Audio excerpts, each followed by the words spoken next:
What's going on, everybody, and welcome to the Other Side of the Firewall podcast, where it's about the latest and greatest in cybersecurity news, as well as we highlight those movers and shakers and glass ceiling breakers, those people of color who made it to the other side of the proverbial firewall.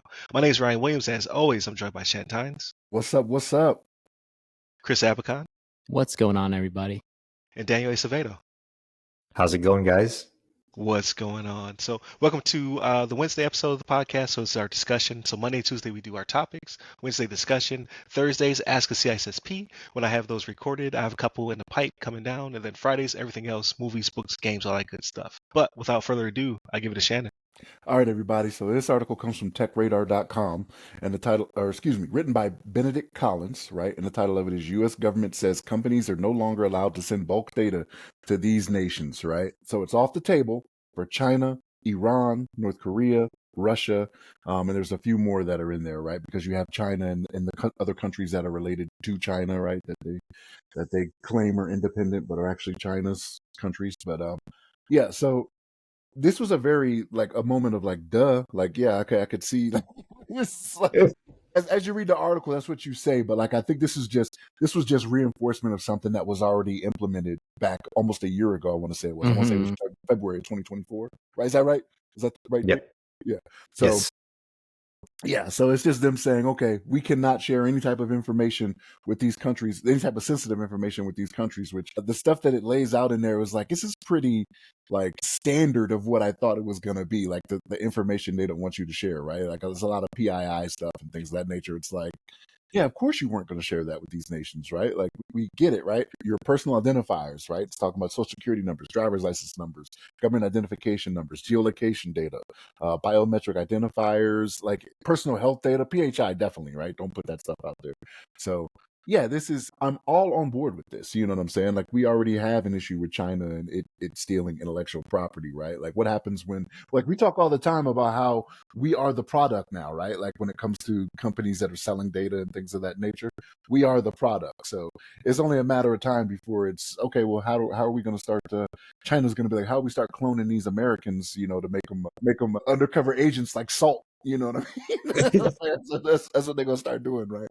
But yeah, this was a duh moment for me. Where I was yeah, sure, this should have been something we were doing before 2024. You know what I mean? But here we are dealing with it now. But Chris, what's your thoughts on this, man?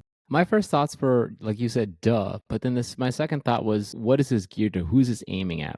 Other than it being fairly obvious that you shouldn't be sending data to some random person in any of these countries.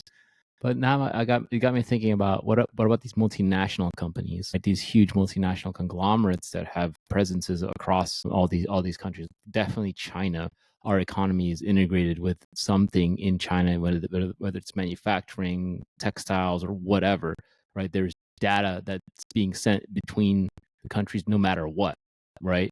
So I'm thinking it's something to that effect. If X Corporation has got field offices in China, Hong Kong, wherever it might be, in any of these other countries, right? If they've got a presence there, I think this might be more of an IT thing where data needs to be segmented and kept in the United States, right? When it comes to things like that. So your servers, right? They shouldn't be replicating replicating over to a backup in any of these countries, right? Or somebody from those countries shouldn't have direct access to a US West or whatever it might be in whatever instance of cloud that you're in, right? So that's kind of what I'm thinking, and this is kind of the consequence of having a economy and really an internet, and we are everything is an API, right? Everything is just integrated. Everything just works well together.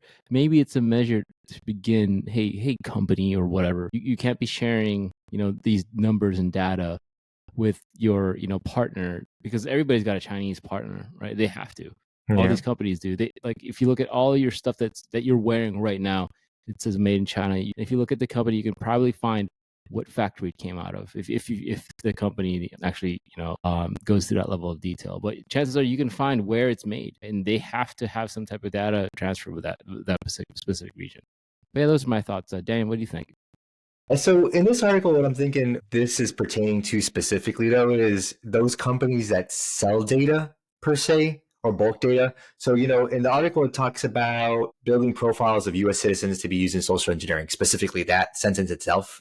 So, when you're scraping all these user data, like what do you buy, what are your travel interests, what movies you're watching, what cars you like, and then that data is getting sold to third party countries as are listed here, the China's, Israel, X, Y, and Z. The frequent flyer miles of the people that we don't do business with in the US, essentially.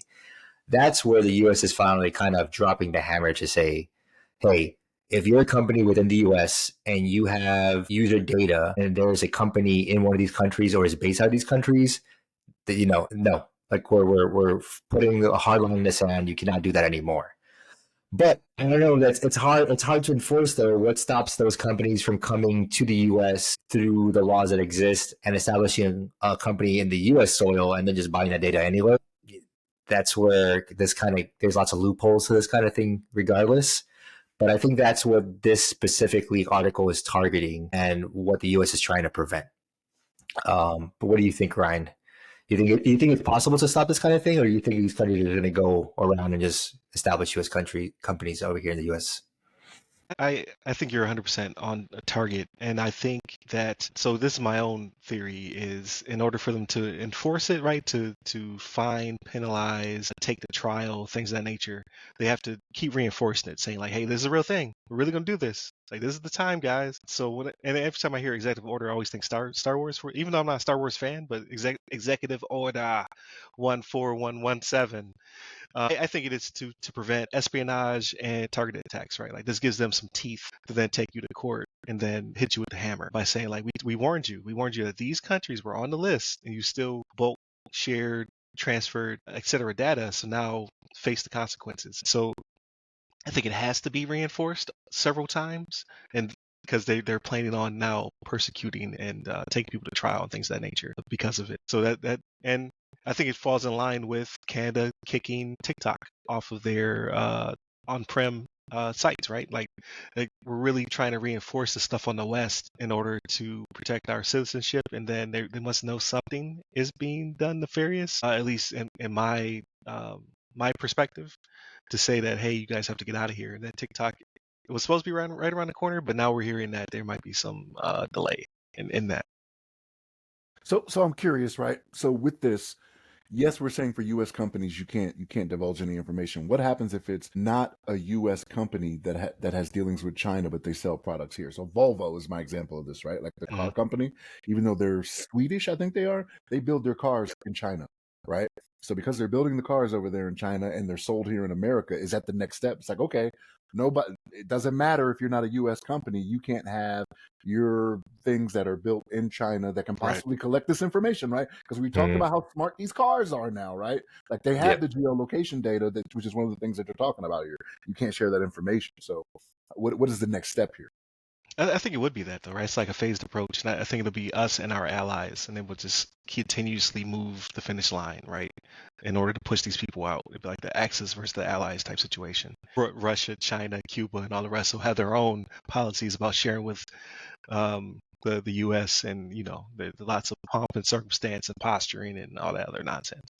But I think at the end of the day, I think it will continue to grow, like you said, Shannon, because there is this second and third order data that's being collected and transferred in these multinational countries, or not multinational companies that are in all these countries. I think that is the future, unless we start building cars in America, like again, right? And other products, right? Like if we bring all the stuff back to states like we're being promised, and a T-shirt now costs $50. You know what I mean?